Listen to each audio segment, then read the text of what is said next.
ஏய் நந்தி ஐயா பிள்ளைகள் கையில் அவர் கையில் இருந்தது, கடவுளுடைய கையில் இருந்தது. நீதி நியாயம் தர்மம், நீதி நியாயம் தர்மம். அதர்மத்தில் இந்த செம்மத்தில் பூமியை பாழாக்கிட்டு இருக்கான், பாழாக்கி ஓடிக்கிட்டு இருக்கு. அடிக்கிற அடியில் துவச்சி எடுப்பார். அசுர வேடத்தில் திங்கக்கிழமை நேற்று நாளே உட்காந்துட்டார் அசுரன். அசுர வேடத்தில் உட்காரையில் முதல் நொறுக்கிறது அரசியல்வாதியை நொறுக்கிடுவார். முக்கால் சத்தியம். முதல் நாள் உட்கார்ந்த அன்னைக்கு அரசியல்வாதியோ டெல்லி டு தமிழ்நாடு, தமிழ்நாடு டெல்லி, உலக நாட அரசியல்வாதியை நொறுக்கிடுவார். பிள்ளைகள் 3 பிள்ளைகளுமே சிம்மாசனத்தில் உட்காந்துருச்சு, பதவியில் உட்காந்துருச்சு. நேற்று திங்கக்கிழமை பிள்ளைகள் பதவியில் உட்காந்துட்டு நீதி நீதி நீதி நீதிங்கிறது இளைய பையன் பதவியில் வாங்கி உட்காந்து இப்போ டெல்லி டு தமிழ்நாடு வரைக்கும் நீதிமன்றம் கோர்ட்டு. இப்போ இளைய பையன் சிவனுக்கும் பார்வதியும்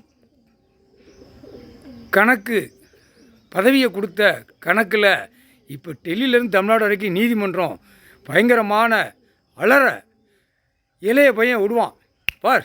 இளைய பையன் அலற விடுவான் நீதிமன்றமே. டெல்லி டு தமிழ்நாடு, தமிழ்நாடு டெல்லி வரைக்கும் நீதிமன்றம் கோர்ட்டு இப்போ அலறும், பயங்கரமான அலற விடுவான் பார்.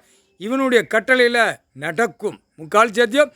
நியாயத்தை பொம்பளை பிள்ளை கணக்கில் டெல்லியிலேருந்து ஊடாளப்பட்ட மாநிலங்கள் இப்போ மாநிலத்தை பிரித்து கொடுப்பார், நாடை பிரித்து கொடுப்பார். பிள்ளைகளுக்கு 3 பிள்ளைகளுக்கும் பிரிச்சிருவார். 3 பிள்ளைகளுக்கும் பிரித்த உடனே ஒவ்வொரு நாடாக கீழே இறக்குவார். பிள்ளைகளே சொல்லணும்ல. பதவி பிள்ளையை வாங்கிருச்சுன்னா பதவி கடவுள்கிட்ட சொல்லணும்.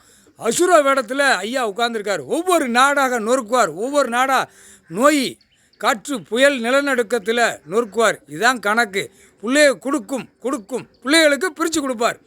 இந்த மாநிலம் பிள்ளைகளுக்கு முக்கால் சத்தியம். டெல்லி டு தமிழ்நாடு, தமிழ்நாடு டு டெல்லி, உலக நாடு அவர் கையில் இருக்குது. அது ஒன்று சின்ன சின்ன தீவுகள் உள்ளே இருக்கிற 170 நாடு எல்லா கலையும் உள்ளே கொண்டு போய் அமைக்கிறார். ஒரே அமுக்கு முக்கால்